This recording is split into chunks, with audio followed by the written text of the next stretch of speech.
And we are go. Bad Moon from 1996, Thoughts Film. Now, this video contains spoilers, and it's a long video, but there are time codes for the different sections in the description box.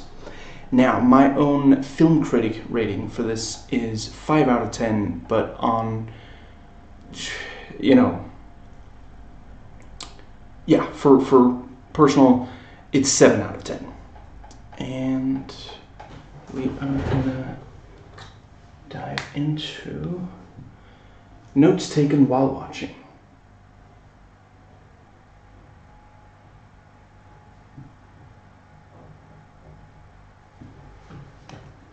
There we go.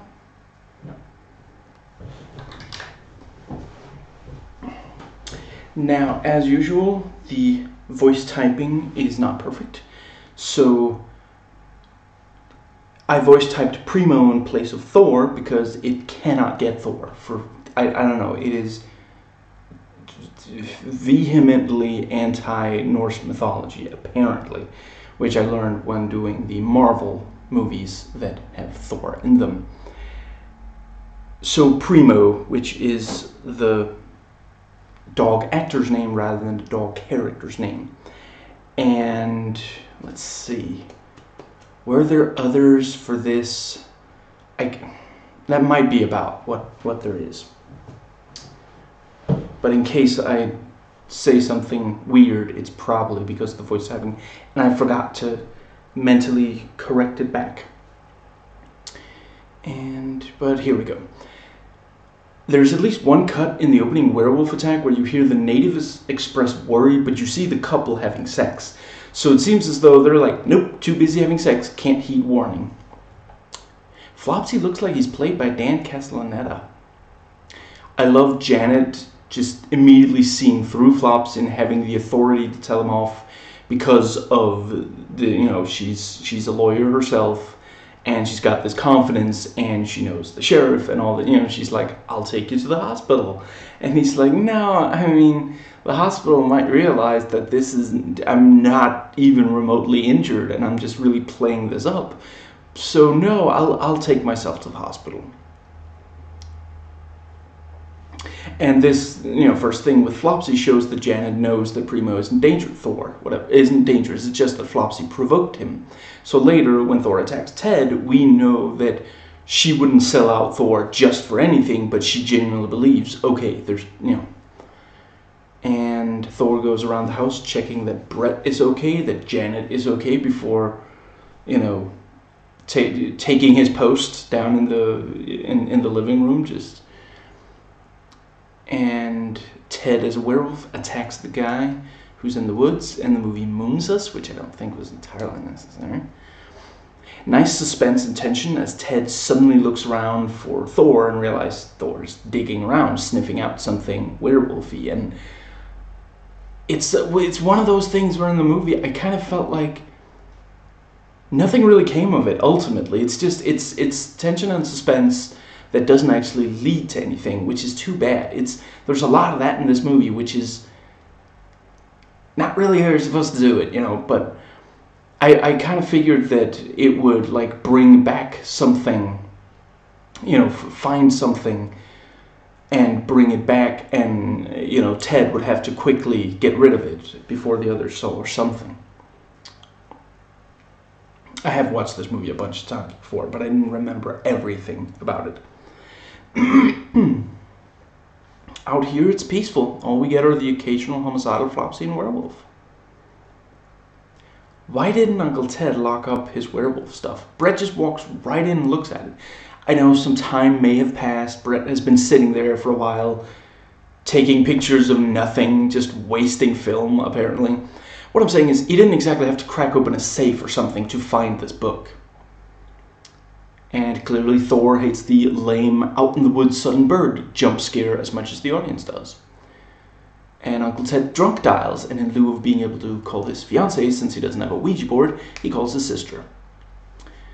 And Thor finds handcuffs near the top of Uncle Ted's bag, because Uncle Ted is terrible at hiding his lycanthropy always. Again, I like a lot about this movie, but it is a little, are you even trying? Like, are you sure you went there in hopes that you would be cured? Now, I mean, is this the kind of subconscious wanting to be caught kind of thing? I do really like the element of Uncle Ted handcuffing himself to a tree to make sure he doesn't hurt anyone while a werewolf. I really wish that was in more werewolf movies. I'll admit I haven't seen all of them, but when I was like a teenager, I watched every single one that I could get my hands on. And I forget what it's called, but there's one where they're like cops or federal agents or something, and there's this one guy who's like the leader who's got like this long fingernail, and he's like got it up against the throat of someone who's like not doing as well as he owed or something. And there's let's see, there's House of Frankenstein. I love House of. If I find a copy of that somewhere, I will definitely do a video on it. I love House of Frankenstein. I'm talking about the 90s. I want to say it's from 97. I'm not. I know that there's like an. Is it like a spin-off from like the Universal horror movies or something where it is, you know, Frankenstein, werewolf, and Dracula, Wolfman and Dracula. I don't know anything about that other than that title. And I think those are at least three of them. But, you know, 1997 House of Frankenstein, you've got Frankenstein's monster, you've got vampires, you've got werewolves, and such good creature designs on some of these things. I guess I shouldn't give it away, but someone transforms, and it's a super cool design that just really, and it's got, you know, I can't remember his name, but the politician, sleazy politician from Heroes, he's like this you know, gritty cop who doesn't play by the rules, and just, yeah, that miniseries is so much fun, and I really miss it. Let's see, there's The Wolfman, with the 2010 one. I think he is obviously the Blues Brothers director, that one, American Werewolf in London, I want to say it's called. I watched American Werewolf in Paris, but I didn't remember it. Yeah, I really wish more of these movies had this thing of, because so often it's just, oh, I really hope I don't turn, oh, whoops, full moon, I guess, you know, oh no, my body is turning into a werewolf, something I clearly knew because it's happened before, and yet I did nothing to stop it. And just, I really love that here he actually did try to stop it. So yeah. And I think one of the reviewers said, oh, that's a really funny scene. Okay, to each his own. I mean, I guess it's not the scariest scene I've ever seen, but isn't it the first time we get a really good look at the werewolf? Good design, and just, no, I quite appreciate, I mean, when you first see the scene, you don't know that he can't break those handcuffs, you know. Yeah, you know, we already know, you know, Janet, you know, read off, oh, super, you know, high security kind of stuff, you know. For all we know, this is the first night he's using it, and he just hopes it'll work, and it won't. You know, we've seen how intensely strong the werewolf is. We see some of that in the first scene. Because they only turn into a werewolf when there's a full moon. Right, that's lunacy. I like Uncle Ted trying to warn Janet that Brett and Thor won't be safe out in the woods, because he knows he's going to be out there in werewolf form. And just, yeah, I like the early parts where he is kind of trying to warn, and excuse me, he doesn't want things going badly for them. And then, you know, later it's like, I don't know, I think Phelis said that it's only really the werewolf form, it's when he's starting to turn that he becomes this more evil. But then there's also you know, him marking his territory, which doesn't really go along with him wanting to protect people. Yeah. And Thor waits outside the what's it called? Auto camper? I don't know. It's not a word I use very frequently in English. So. Knowing that Uncle Ted is, you know, there's something about Uncle Ted that the dog has to worry about. And I quite like him walking slowly to prevent, Thor from just suddenly attacking him, and then he gets Janet to call Thor into the house. See, that's a good scene. Well, wait, I guess, does it really lead to anything? Is that when the dog follows him because he does get let out? No, it's basically that's a scene of suspense and tension that culminates in Uncle Ted, I don't want to say outsmarting, but outmaneuvering Thor. Thor, plants himself in front of the auto camper because he knows that sooner or later, when it gets dark, Ted's going to come out. And so here he is, and Ted knows that, first he walks really slowly, and then he gets Janet to, because Janet has, seniority over Thor. So, yeah. And Janet turns on the floodlights, and Uncle Ted and Werewolf form is like, these effects cannot stand up to that kind of lighting. Got to go. Let's see. And Janet goes through Uncle Ted's werewolf stuff. I realize it's intensely useful for telling the story, but if Uncle Ted did not die at the end of this movie, I really think he should get his hands on a safe. It really is heartbreaking when they take Thor away thinking he's rabid. And Brett is just picking up his food and then putting it down on his plate. This kid clearly hasn't learned how to feed himself yet.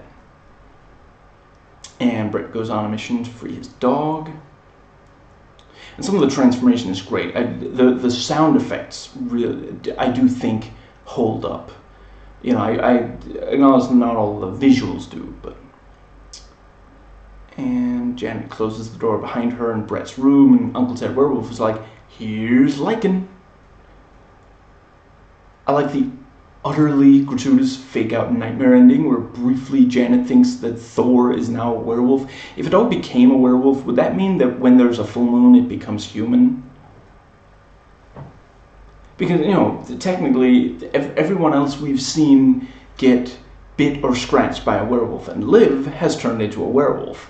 It's just that in those cases it was, in that one case rather, it was a human, not a wolf, a dog, whatever. It's a good enough movie, but at the end of the day, plot-wise, it's essentially just that we're waiting for anyone other than Thor to realize Uncle Ted is now a werewolf. It's not quite suspenseful and tense enough, considering that it's not got a lot of plot. I didn't mean for that to rhyme. It's just, let's see.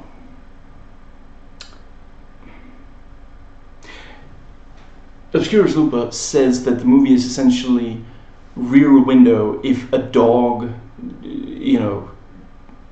realized that there was a werewolf. And I think that's a pretty good way to put it, but Rear Window, speaking of the original, obviously the Hitchcock original movie, not a remake, although I do think there's something to, I do think that the Christopher Reeve starring remake has elements that are good, but the original Hitchcock version, A, has amazing cinematography, B, really comments on this whole voyeurism, like, when you're watching the movie, you are literally watching people through windows. It's not just that the main character is doing so, you're doing so as well, unless you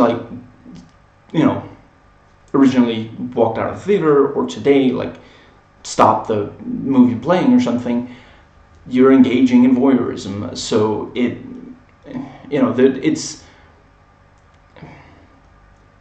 because ultimately if you take those things away, what you've got is kind of a neat concept. It's one of those things where you can explain it in a very short amount of time. A man sees a murder through his, through one of his neighbor's windows. That's, yeah, okay, you got my attention, but without amazing camera work and yeah, I mean there are a lot of strengths. It's Hitchcock, a lot of strengths. Without those strengths, all you have is this kind of interesting concept, and that's I mean, when you look at something like Psycho, at the end of the day, it's just it's a sensationalist idea that it'll get butts into seats, but it's not like let's Godfather, Godfather, even without amazing camera work, and it just would still be amazing, anyway. And this doesn't have just absolutely amazing camera work. It's good, and just it's a lot of werewolf movies. It is this thing of, oh no, I've clearly been infected by lycanthropy, and what am I going to do? And for a while they wait and hope hope it doesn't go too badly, or they don't really want to admit that they're clearly now lycanthrope, and then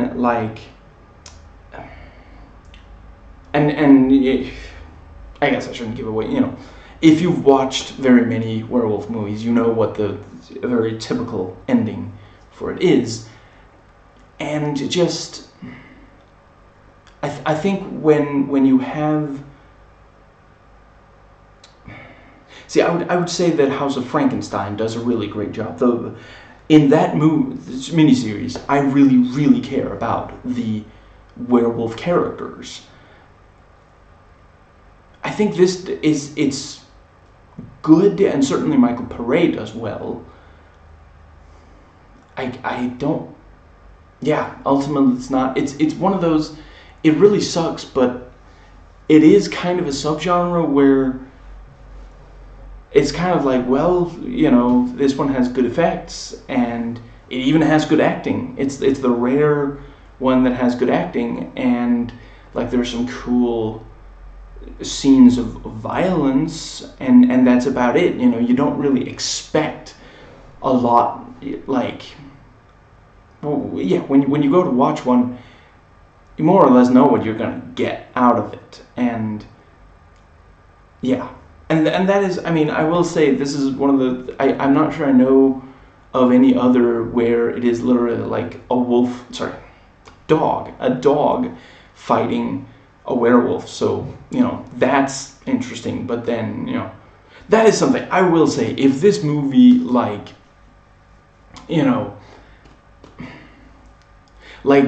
if it pulled a Captain America Winter Soldier and had 3 fights between and just it keeps we every so often the dog is face to face with the werewolf, and oh man, it's gonna be a fight, but I mean it's the only fight at the very end, and it's a good fight. It's a really, really good fight, but I think it could have more. And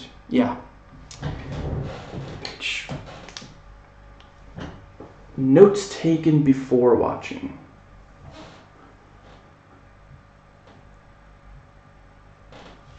There we go. Excuse me, back. There. Now, you can make an argument that you don't realize right away that Uncle Ted is a werewolf, even though we do clearly see him get scratched by the lycanthrope at the very start. But by the time we see a werewolf in handcuffs in the woods, there is no other explanation than that being Uncle Ted. How else could you possibly explain that? He realized who the werewolf is, knocked him unconscious, and, handcuffed him to a tree. Well, even if you're going with something like that, then why isn't, the very next scene, okay, and he calls the cops and he says, you better, you gotta watch this guy, you gotta throw him in jail, and, here's some physical evidence that he hurt someone, or something, No, if he was face to face with another werewolf, another werewolf, not the one, in addition to the one at the very start, he'd just shoot it. There's literally no other. Yeah. I think, would it maybe be interesting if the movie did not reveal Michael as the werewolf, Ted as the werewolf, until much later, so that it's a dog staring at a person and we don't know why or what it's concerned about, just that it's sensing something being wrong. If we don't know that something is wrong, we might be inclined to doubt the dog because we have no reason to, we can't be sure. That's another thing that the movie does make clear that, what is it, Jan says, Thor will bark at anything, but he's not gonna, flip out at nothing. The Flopsy had to really provoke him. And, I think it might be more suspenseful, and the opening could very easily be repurposed into a flashback later in the film. It really wouldn't have been difficult to just, once we know for sure that he is, let's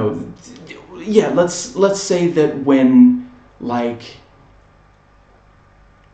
see. Yeah, when Janet is seeing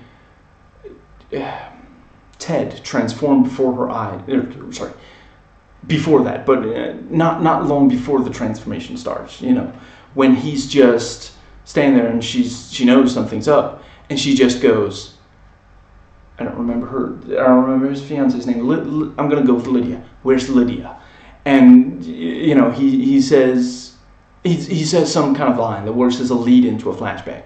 And you could easily recut it. Just show, a couple of really quick cuts to establish, okay, they're having sex. And then you see the werewolf, it attacks, kills her, scratches him, he blows its head off, cut back to him.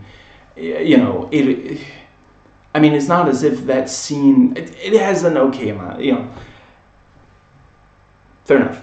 The opening scene does have suspense and tension, and it leads to something. That is a good scene, but it wouldn't be, the thing is it maybe a good scene that, the rest of the movie being a better movie is at the expense of that being a good scene.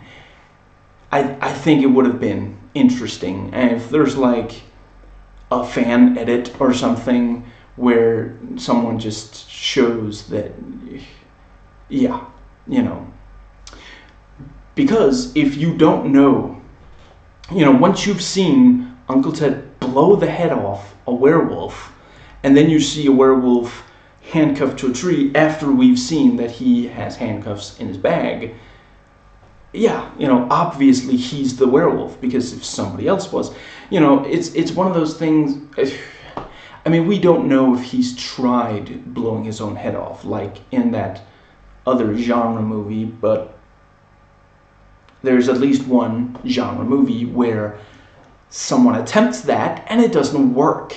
So it wouldn't be difficult to, if we didn't know that he had already used the shotgun to blow the head off another lycanthrope, then, we wouldn't, maybe he just hasn't thought. A lot of people have a gun and they're still not necessarily gonna, immediately grab it and shoot someone or something living if it attacks. There's a difference between owning it and then actually being in the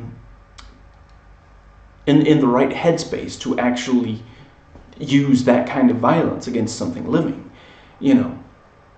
So, I think it would have been interesting to see the movie, because as it is, we're just waiting for people to realize what the audience already knows, that Uncle Ted's a werewolf.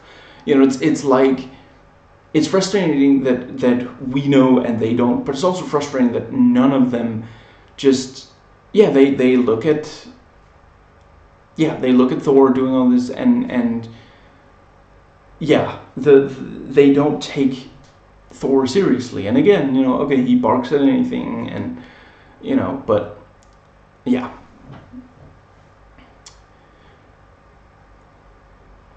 And I think it's too bad that the writing for Uncle Ted's character for the character of Uncle Ted is so inconsistent. At times he does genuinely seem like he cares about his family and doesn't want to hurt anyone at all with the werewolf curse, and then at the end he's calling his sister a bitch and seems perfectly happy to hurt others.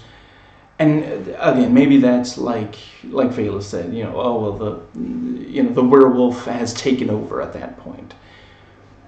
But then, even before that, when the kid and he is talking about werewolves, and this is also something that Vales and Obscure Lupa talk about, when the kid and he is talking about werewolves, he talks about it as if he has a cool secret, like the kid is getting a PlayStation for Christmas, and he's talking about which games he likes or something. It's not... I mean, it seems like maybe that should be more of a sore subject for him, something he broods over more of the time than he does in the movie. I mean, I don't want to see too much more of like brooding, but we have entirely too much of that already. But in movies. But I'm saying when something like that comes up, there was like when Lost was on, there was this like I don't know if some people actually kept a counter for it, but there was this ongoing cliche of trope.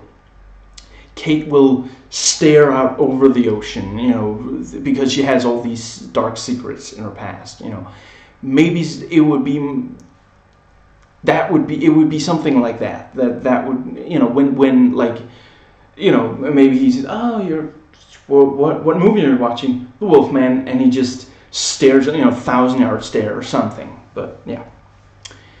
Now, WatchMojo.com's video Top 10 Werewolf Movies says it's Lassie meets Terminator 2. I mean, I get the Lassie part, but Terminator 2, I guess because the mother once fires a gun to protect her son against the creature. I guess that's what it is. I feel like it's more like Lassie meets one of the many werewolf movies. Now, the show Movie Nights by Obscurus Lupa, guests starring Phelan Porteous, if that's how you pronounce it. I haven't heard him say his last name for Fails, and I'm not gonna go into everything they say. You should watch the video for yourself. It's a great video. Now,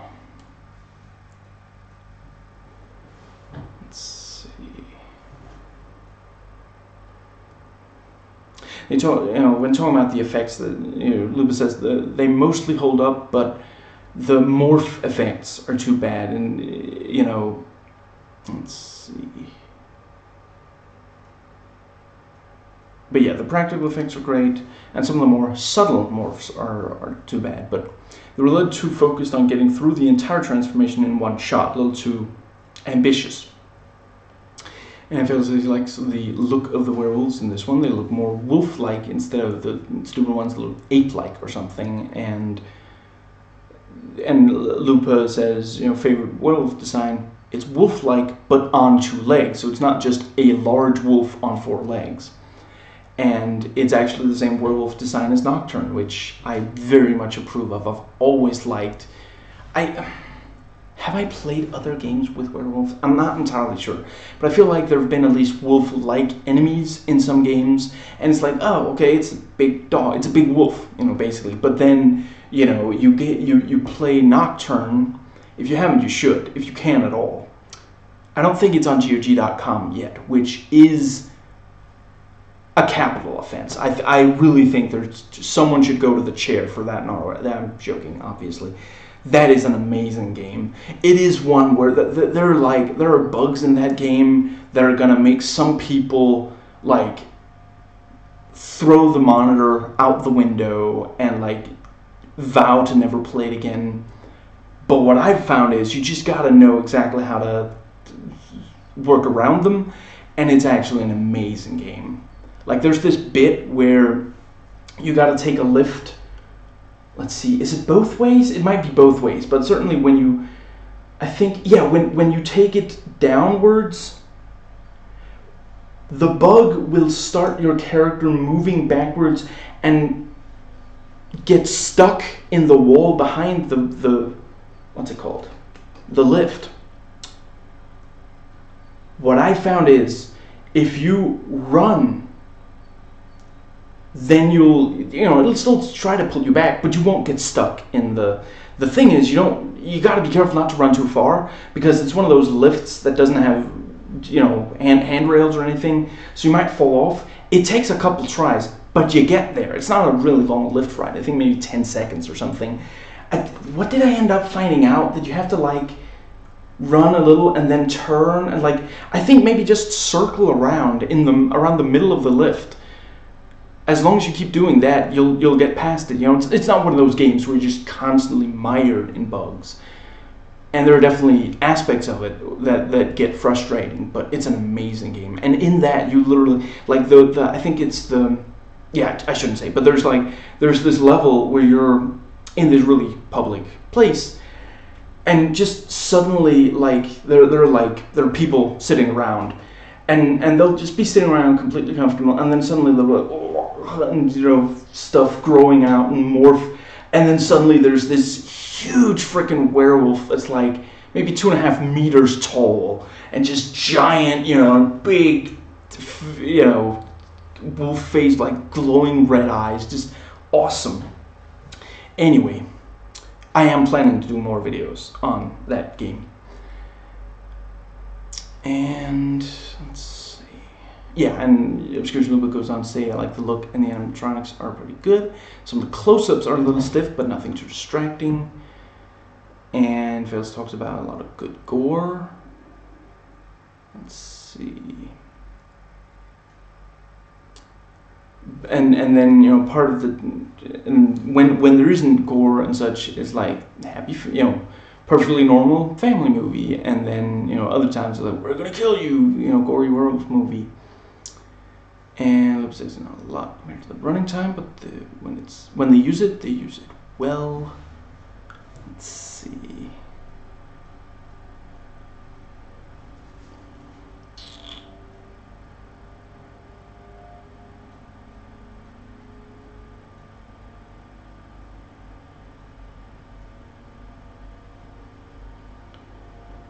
And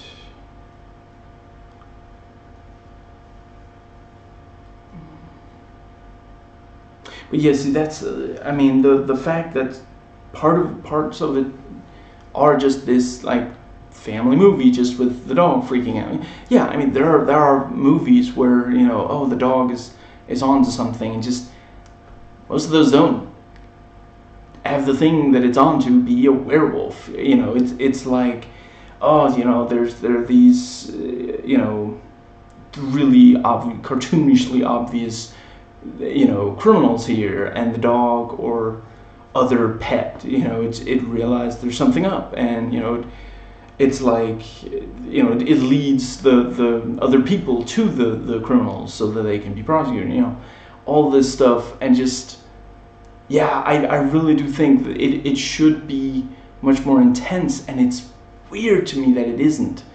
I guess maybe that it's written by the director, and the director has done other horror stuff, so I guess maybe he wanted to stay closer to the source material, and there it is and because of that, it ends up feeling like half.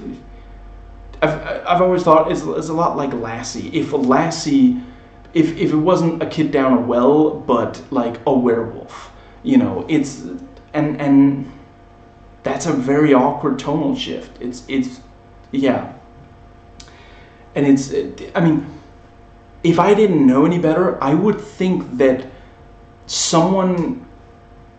the movie was written and directed by two separate, 4 people total, 2 people writing, 2 people directing.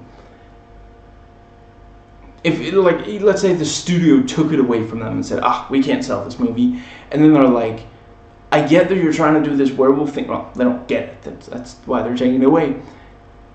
They're we don't know how to market this thing, so you've got a kid, you've got a single mother, make some family movie scenes, and you've got some rewrites, and then another director comes in and films just a Lassie movie. This movie could have been suspenseful, intense horror from start to finish. It didn't have to have these scenes where you're not really, even if the protagonist was going to be this incredibly intelligent dog that somehow knows that something's, And let's see.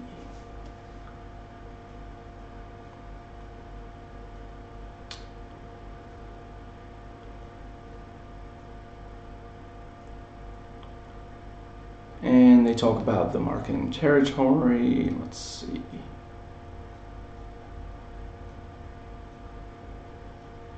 And the thing with, full moon. I guess that's, that.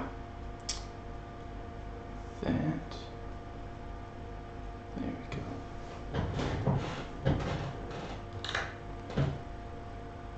Also, just briefly, the trailer, I love that it's like this thing of something they never expect and they can't escape or something, when literally, like, something unexpected. It's a werewolf. It's not some kind of, I guess the characters in a werewolf movie have never watched a werewolf movie. Oh wait, except for how they have in this one. So it's not like, I guess it's an unexpected carrier for a werewolf, and Brett doesn't think the werewolves exist, so there's that. But and cannot escape. It literally only goes after them once. The rest of the time, it's going after other people. And you could argue that the Flopsy, he was going to carve up Thor. So that's pretty, that's messed up. So the werewolf, and that's something Obscurus Lupin fails to as well. It seems kind of justified in killing him. It's basically, it's not self-defense, but it's protecting something else. It's protecting another living being.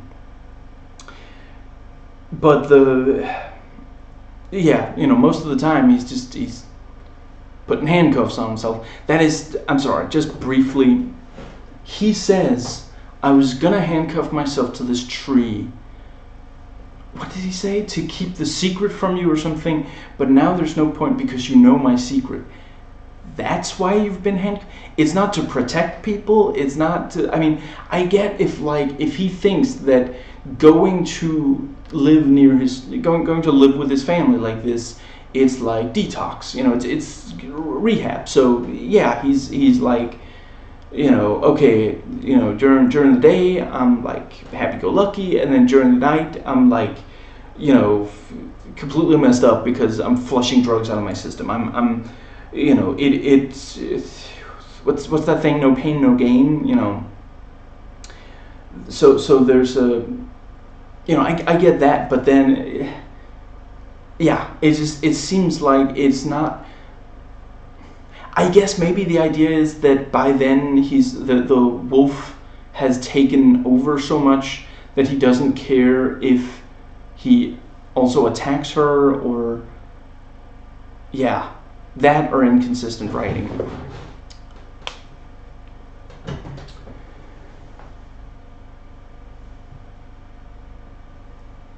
IMDb, Wikipedia, and critics' sites. Excuse me, this is shaping up to be a short video. It's a short movie, and there's not, it's not necessarily the most deep or the most, anyway. Half man, half wolf, total terror, the future of lycanthropy. Lycanthropy, there. Now, the tomato meter has it at 38% with an average rating of 4 out of 10. Only 8 reviews. Didn't this get a wide release? Did all of them just take one look at it and go nope or something? It doesn't even have a critics consensus. But 5 of them are rotten, which is, I have to. My hat comes off to the 3 professional critics who watched this movie and were like, you know what? Thumbs up. This is a good movie. I'm going to recommend people go watch Lassie versus the Werewolf. It's just, Again, I like it, but I wouldn't expect critics to. Anyway, and the audience score is 44% liked it with an average rating of 2.9 out of 5. and 5,934 user ratings. Now, let's see.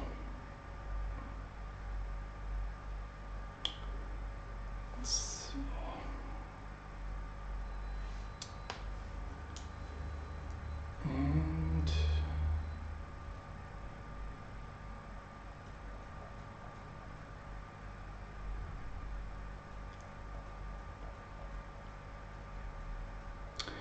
I guess this is one of a brutally underrated werewolf movie, says one of them, and it's impossible to hate any movie in which this guy might have been given a rotten review, I'm not sure. Yeah, it's impossible to hate any movie in which the hero is a magnificent German Shepherd, but that angle is about all that Bad Moon has going for it. Bad Moon isn't a great film, but it is a competent one with enough inspiration and individuality to impress. It is easy to see why it has built up an affectionate little following over the last few decades. Yeah, that review's from 2016, so 20 years after it came out. I watched it just a few years after it came out, I think, on TV. See, this makes it watchable werewolf stuff if your expectations aren't all that high. I think that pretty well, yeah. Now, let's see. And we're on to Rotten Tomatoes audience reviews. This one doesn't even have a listing on Metacritic, which I don't know why. It came out in theaters, it's not. Yeah, anyway. So the only reviews today are from RottenTomatoes.com. And let's see. And as usual, I recommend you read the reviews for yourself if you want to read the reviews. I'm not going to read aloud all of them, only stuff that I have comments on.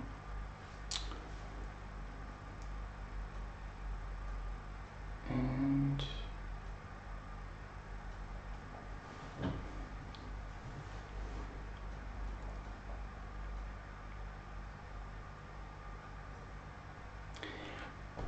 okay, fair. This guy says, it's a werewolf film mixed with a dog movie, but balanced out very well. I suppose you could say that, yeah. I mainly think that it's a weird mix. I really don't think that it had to, even for having the dog be one of the protagonists, and certainly one of the most active protagonists. The other characters don't really do very much, but a lot of the time it's kind of just it's Thor wanting to solve the issue and other characters, berating him and saying, yeah. To be fair, when Brett says you shouldn't have marked your territory on his auto camper, that is a little, yeah. Anyway, I don't think it had to be a quote unquote dog movie. I really do think that it could have worked without feeling so much like Lassie or something.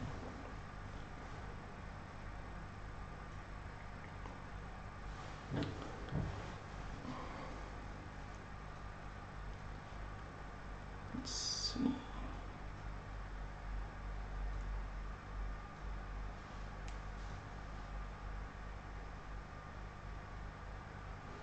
And this is also something, the good thing about it is the director's cut of the film, which cuts out enough of it so that it doesn't look bad, which is a huge plus. Sorry, the werewolf transformation. I was very surprised. Also, briefly, I have read all of these reviews before I watched it, but I read the last of them a few days ago before rewatching the movie, and this is the first time in years that I've watched this movie. So, but the fact that that this got a director's cut, I did not think that the movie was popular enough to warrant someone going back and doing, yeah, but that's cool. And I definitely do think there's a lot that really works about the werewolf transformation. You basically just have to cut out the couple of parts that don't quite work. Don't be ashamed that you can't pull off a full werewolf transformation in a single shot. This was pre-CGI. They used morph effects, but that's all they had. It's not. When you actually see the design, the costume, that's practical.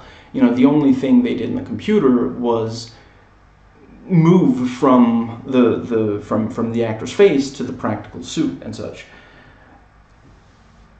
And outside of that, I do think, yeah, it looks really, really good. Now, let's see. Yeah, and this guy says, the werewolf design is fantastic, one of the best, but the animatronics don't hold up too well. It needed to be more in the shadows, and it would have been more effective, and I think that would have, yeah. Excuse me. And I do just briefly, everybody says this, but it bears repeating, that dog could act. That was that impressive. It really gets a lot of emotion across. And I really have to wonder, how do you teach a dog, okay, look at that guy as if you're sure that he's a werewolf and you're just waiting for him to, you're ready to strike if he becomes dangerous, I don't know how they taught the dog that, but they managed, because that's exactly what comes across. You look in its eyes, you look at the way it's looking at him, that's what it's not like, well, I'm a dog, I'm guarding this house, so I'm just going to sit here in case something. No, it knows. I don't know, yeah, I guess because of the scent or something. We're not sure how it knows, but it knows, and it's going to act on its knowledge,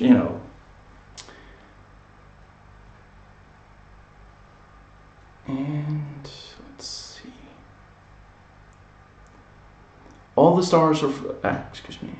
Yeah, it's one of the. Yeah, when I copy reviews from Rotten Tomatoes, it does not into a Word document. I don't copy it directly. I copy it through, what's it called? WordPad? No, whatever. I copy it through there first.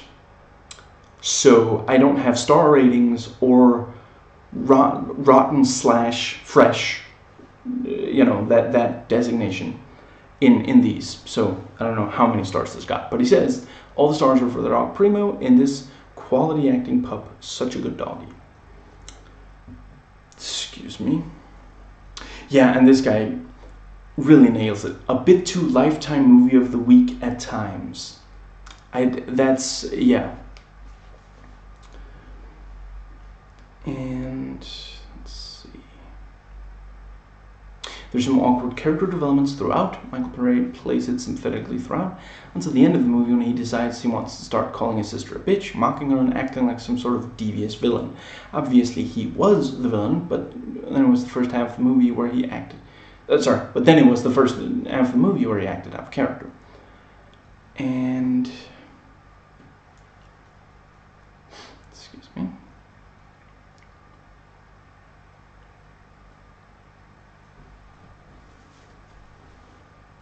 Yeah, this is the guy who says that it's funny to see a werewolf handcuffed to a tree. I don't know.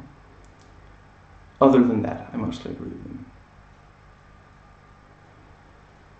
And there's some blood, and it's nice to see Dennis the Menace getting choked by a huge werewolf, but the script is nothing special. I'm not sure I've watched Dennis the Menace. I have watched Problem Child, the first two Problem Child movies. But yeah, the kid in this also played Dennis the Menace. In the first movie. Is there more than one of those movies? I forget. Let's see.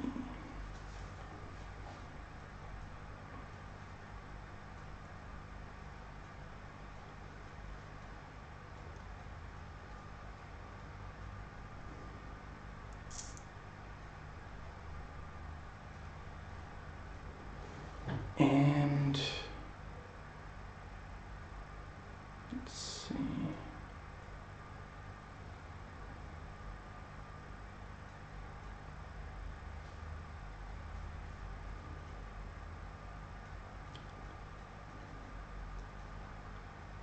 Also, I'm not sure. Yeah, sorry, I'll get to that. Never mind. And let's see what else we got.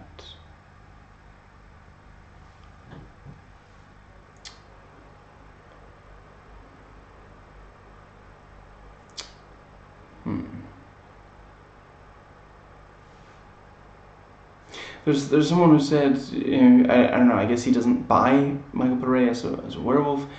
I think, and then I think somebody else says what I would say.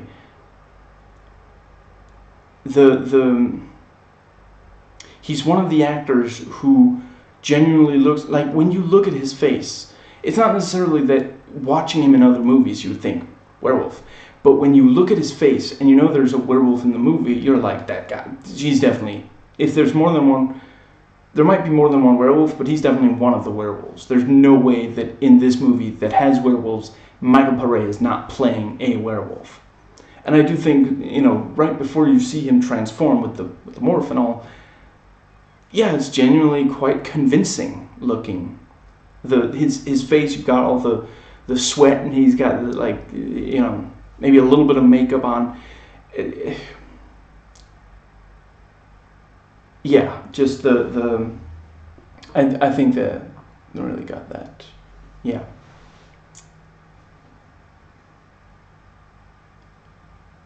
And this one guy says, possibly the worst movie ever made. I think that's going a bit far.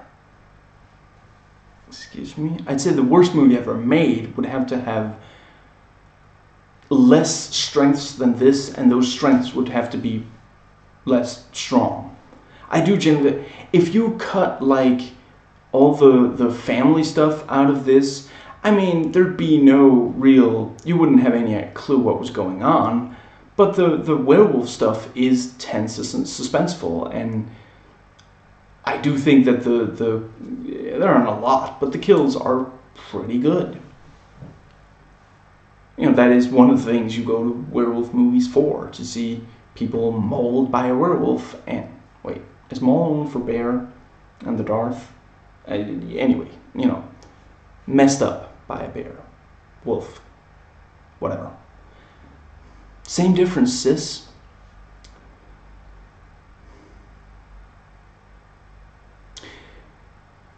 These are the IMDb trivia. The movie made many significant changes from the novel, particularly in the makeup of the family, which in the novel consists of 2 parents and 3 children. I really don't think this movie would have been better with 2 more children and 1 more parent, because then they'd just have more characters that they'd had to develop and give stuff to do throughout the film. Anyway, as well as the dog, who sees the family as his pack, which must be defended at all costs. The dog's perceptions of events are treated in great detail, as is the relationship between him and his human family, and his confusion as to whether the werewolf is a threat to his family that must be eliminated, or a pack member who must be respected. These subtleties mainly did not make it into the film. That's one way to put it, yeah. As it is, the movie is essentially Lassie with a werewolf. If it was also a talking dog movie where we heard the dog's thoughts, especially if it was some sort of investigation, perhaps a noir detective voiceover, this would probably have been the best movie ever made. But yeah, all these subtleties didn't make it into the movie. Yeah, it's a little easier to make to take seriously a book where we are privy to the thoughts of a dog than a movie when the story has a werewolf in it. That's just, yeah. But let me think.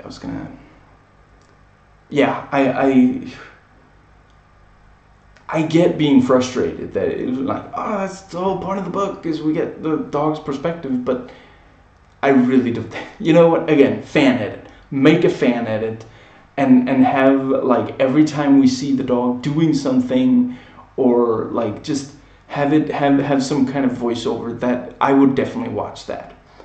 But yeah, you'd have to work hard to make it something we take seriously.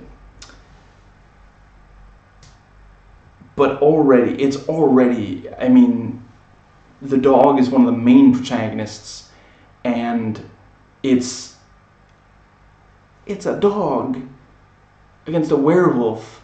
That's already going very far into this kind of there's no way that the movie would have gotten made in '96 if it was also a talking dog movie. I suppose there's a chance it could be today. We have some really wild horror concepts getting made into movies today.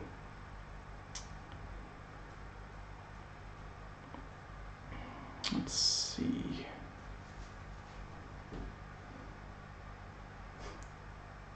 I'm sorry, I just love the phrasing of this. It's about how, they're arguing over werewolf lore, and actually the lore that Brett argues that everyone knows about, in quotes, such as details about silver bullets and wolfsbane, comes from the Wolfman, which I'm gonna butcher this guy's names. Kurt Schutmack totally made up. I mean, if you can't watch a werewolf movie and get real facts about werewolves, where are we? This is ridiculous. He totally made that up. And let's see.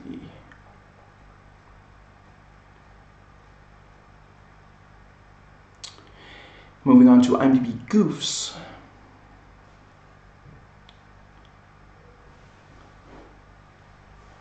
Yeah, I noticed this as well. Audiovisual unsynchronized. Each time we hear the dog growl while seeing his face, there is no visible sign that the dog is actually growling. No teeth showing, no lips raised. I think they should have cut around that. Just only show the eyes or have like some kind of that was awkward. And let's see.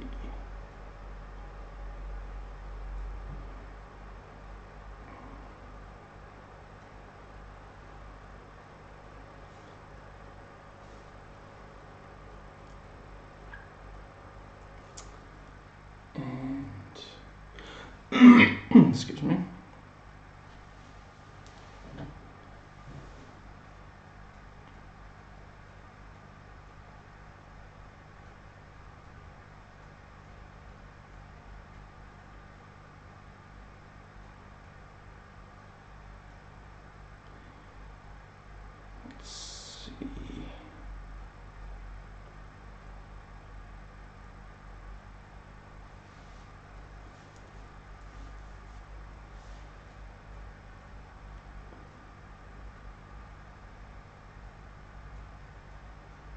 And moving on to IMDb quotes.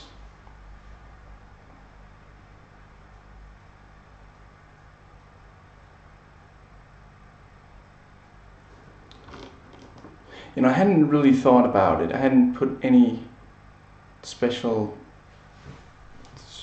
I didn't think about it this way, but now that I see that someone... Again, not a lot of effort, but they did put in the effort to make sure to... The following line, word for word. Ted, you're always welcome here. Here's what you're going to do. You're going to park your Airstream in my backyard, and you're going to live out of my fridge. Was that like a little joke about like, there's nothing in your fridge that a werewolf's going to eat? I don't know. Let's see. There'll be other animals in your life, Ted says with evil irony.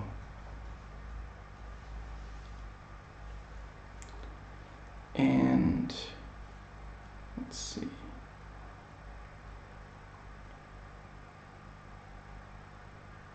Oh, right. I have watched at least one more werewolf movie. He's not your brother, he's a werewolf. I'll always be your brother. Run from your brother. That's not an amazing movie, but it is kind of fun. It obviously has nothing on its predecessor, Demon Knight. I can't believe that. It took me forever to get. Demon Knight is I'm definitely making a video on that if I ever find a copy of it. I watched it on TV when I was younger. And we're on to Wikipedia. Yeah, about an hour of recording, and I'm on page 32 of 37 of my notes. Let's see.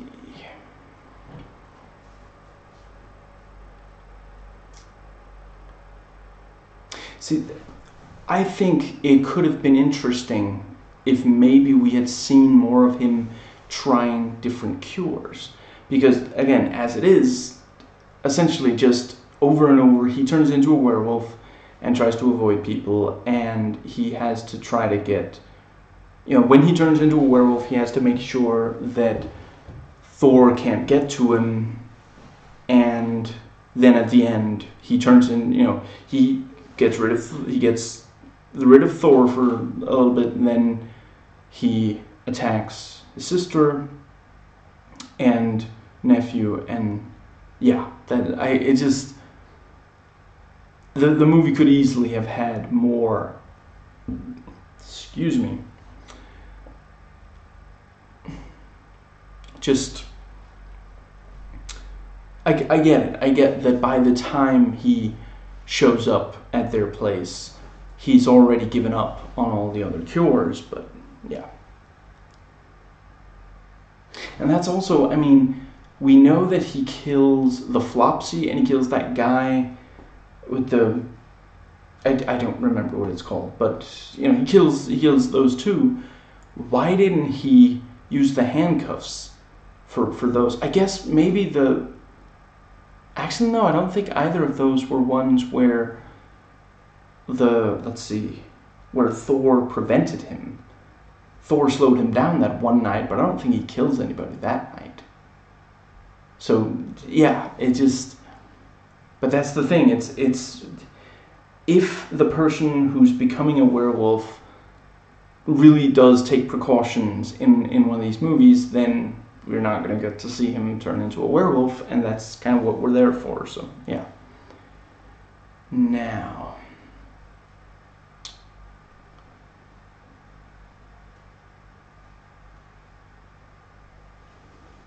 see.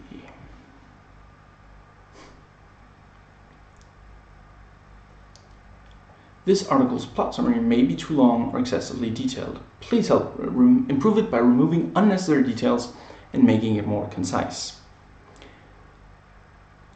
That shows that whoever did write this, or the people writing this, huge fans, because this is a short movie. This is like 80-minute movie. And it's got a longer, plot synopsis than some, 2-hour movies. Some movies that are much, much longer. Let's see if there's anything here that I want to really go into.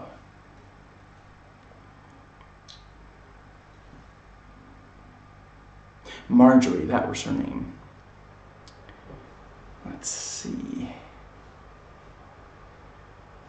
So, I don't know, there's any problems with shotguns, and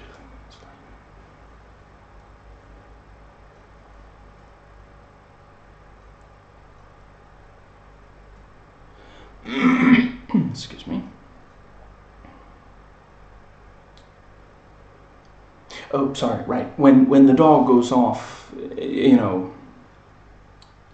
sniffing out something, yeah, it finds this body in a tree, but that doesn't actually lead to anything. It's not that Ted has to really fight to keep his sister and her kid from seeing the body. So yeah, but it's a good scene otherwise. And let's see.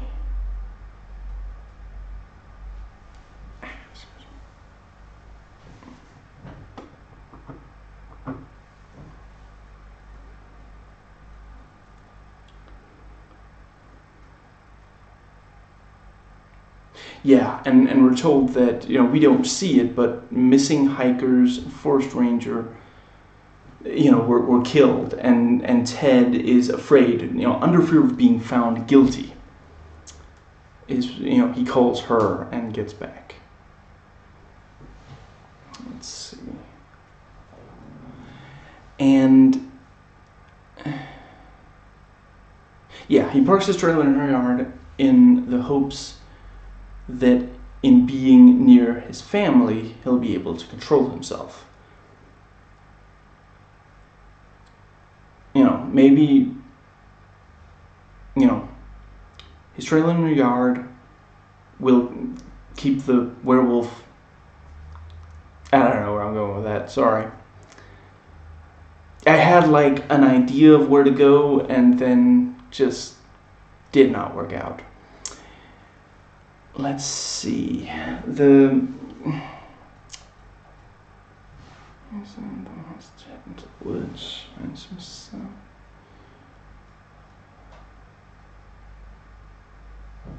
Does he not use the handcuffs at all before he goes to live near Janet? I guess maybe not.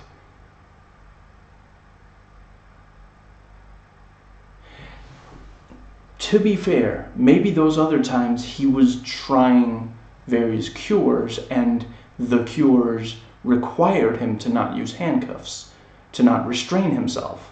That actually, but I think the movie should have made that clearer. And let's see.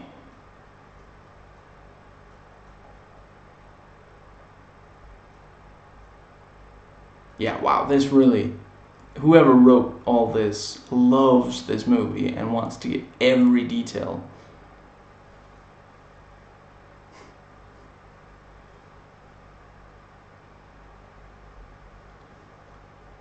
And yeah, here we go. Cast. Michael Paré as Uncle Ted. I've seen him in maybe a dozen different B movies. When I was a teenager, I watched a lot of B movies, and Michael Paré came up in a bunch of them. Haven't watched any of the ones directed by Uwe Boll, though. The only movie by him is the first, which is I think also the only of them that he directed, House of the Dead movie, which is terrible, and not just because I love those games. And yeah, only movie by this director or writer I've watched. And it's one of the only for everyone but Michael Paré.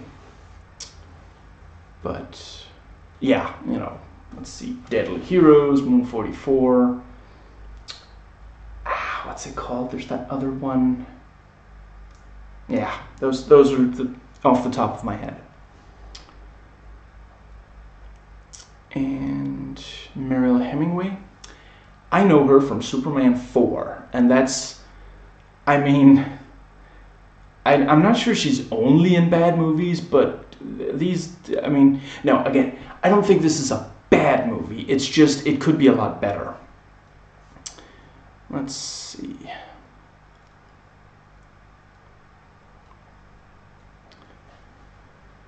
I guess that is it. When this was written, Rotten Tomatoes gave the film a score of 38%, not 44%. And the audience is polled by CinemaScore gave the film an average rate of C+ on A+ to F scale. Let's see. And I guess that pretty much covers it.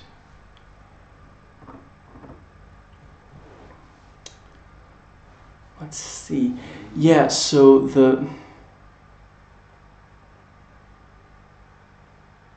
it came out on DVD in 2000, released for Blu-ray in 2016. So it was popular enough to 2 decades later get a Blu-ray release. And the Blu-ray edition from Scream Factory, a division of Shout Factory.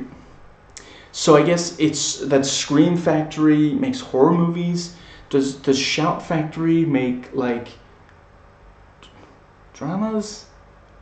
I don't know. Anyway, featured both the theatrical and director's cuts of the film, and the director's cut is about a minute or so longer, including the additional gore cut in order to receive an R rating. So I guess would get an NC-17 if it, I guess maybe unrated DVD. I'm really glad they do that, because some movies really do, they are better in that original uncut kind of, yeah.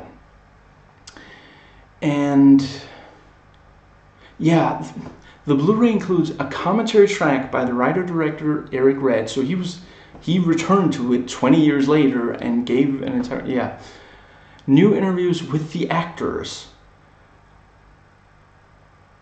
And Red, I guess, and stunt coordinator Ken Kirsinger, who does amazing work. I really love him as Jason in Freddy vs. Jason. And I mean, he does stunts for a bunch of different things, but that's one of the ones where it's like you can point to a performance and say that's definitely Ken Kirsinger. You know, I think the stunt performers should get to do that more, because they are actors. They're just not necessarily as good with like their face or their voice.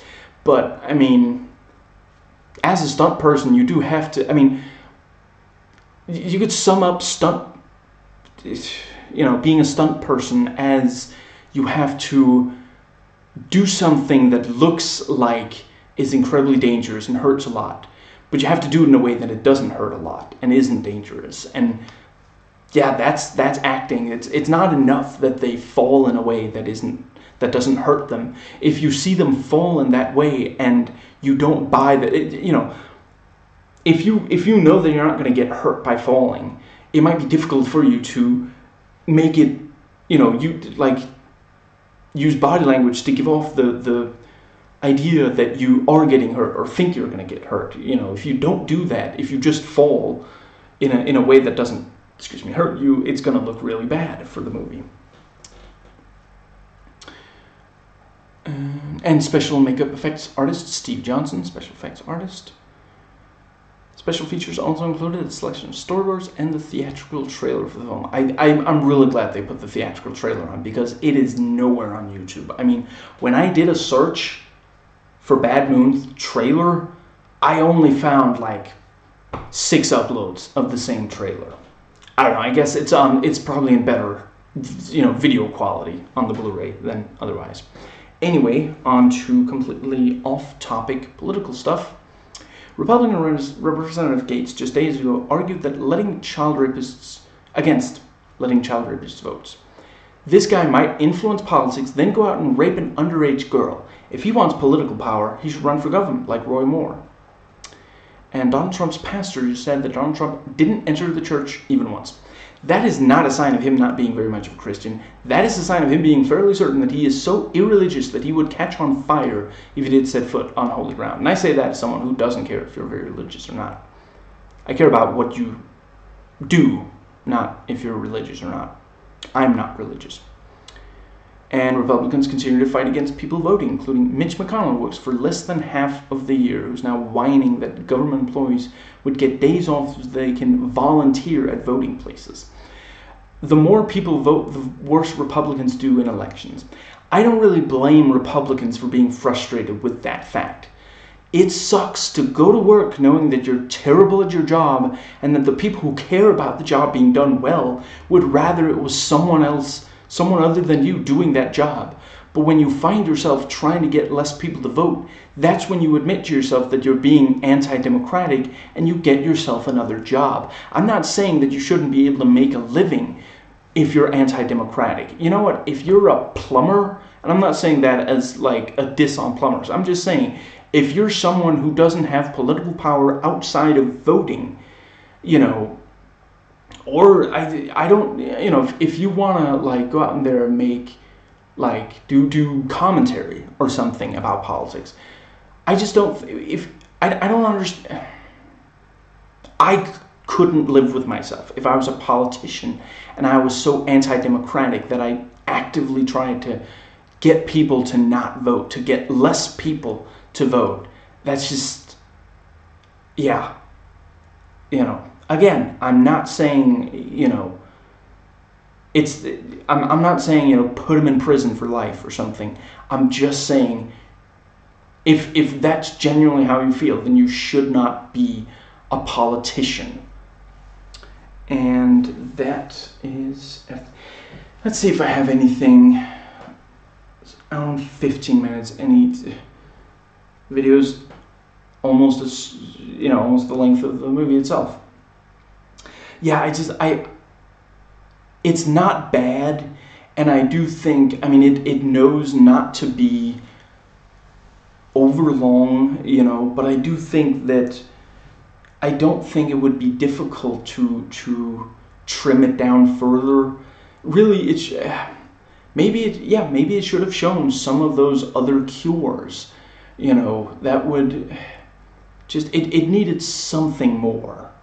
And certainly we didn't need this many scenes of Thor following him when he goes for an evening jog, or not being able to follow him when he goes for an evening jog.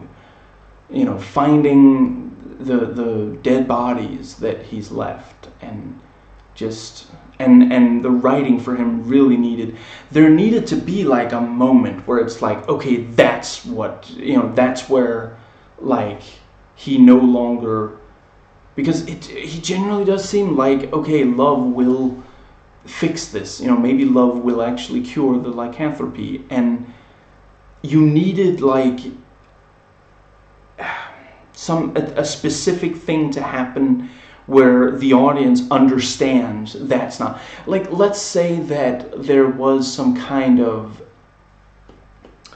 let's say that since he's, before he used to be a very calm person, but since he became cursed, he's had more trouble controlling his temper. And maybe there's a scene where Brett is being slightly annoying, and like Uncle Ted snaps at him, and like, that, and then he realizes, oh no, it's not enough. The love of my family is simply not going to do this. And then, like, he goes into, doesn't he still have the shotgun? Brett references, he says, can I fire the shotgun? And then Uncle Ted is, we'll see about that. And his mother's right there, like, she's not, no, you cannot fire the shotgun. Maybe when your age is in double digits, we can talk about it, but no, you cannot fire the shotgun. He apparently still has the shotgun. Maybe, right after that, like, let's say you could have like big dramatic scene of him like realizing, and then he, hurries into the trailer and gets out the shotgun and like points at him, and he's right about to pull the trigger or something, and like Brett, knocks on the door from outside, so he doesn't pull the trigger and like puts the shotgun away or something, and like Brett is like, I'm sorry, Uncle Ted, I didn't mean to bother you. Just, is everything okay? I'm not upset with you for saying me. And like Uncle Ted like responds some kind of, it's okay. I'm